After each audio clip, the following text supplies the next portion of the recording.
Telugu big boss season 8 హౌస్‌లో రేపటి ప్రోమోని reveal చేసుకుంటూ వచ్చేసారు. అయితే ఈరోజు టాస్క్‌లో మొత్తం 6 మంది కంటెస్టెంట్స్ పార్టిసిపేట్ చేస్తూ వచ్చేసారు. అయితే ఒక టీంలో నిఖిల్, ప్రేరణ, విష్ణుప్రియ ఉంటే మరొక టీంలో గౌతమ్, రోహిణి, అవినాష్ అయితే కనిపించేశారు.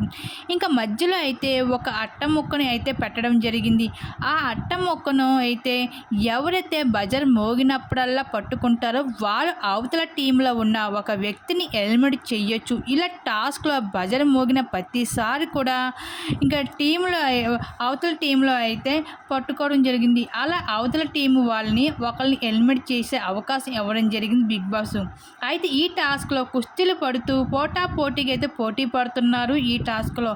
ఇంక ఈ టాస్క్‌లో గట్టిగా పెర్ఫార్మ్ చేస్తూ ఏ ఒక్కరు కూడా తగ్గేది లేదు అన్నట్లుగా అయితే 100% ఇస్తూ కనిపించేశారు. అలాగే ఈ టాస్క్‌లో మరొకసారి గౌతమ్, నిఖిల్ మధ్యన పెద్ద గొడవ అయితే జరుగుతూ వచ్చేసింది ఈ టాస్క్‌లో.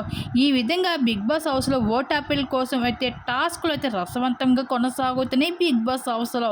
మరి ఈ సెకండ్ ఫైనలిస్ట్‌లో ఓట్ అప్పీల్ ఎవరు ఓట్ అప్పీల్ చేసుకుంటారో మీరు చూడాల్సింది. అలాగే బిగ్ బాస్ హౌస్‌లో ఈ సీజన్‌కి విన్నర్ ఎవరు అనుకుంటున్నారు? మీ అభిప్రాయం తప్పకుండా కామెంట్ సెక్షన్‌లో షేర్ చేసుకోండి.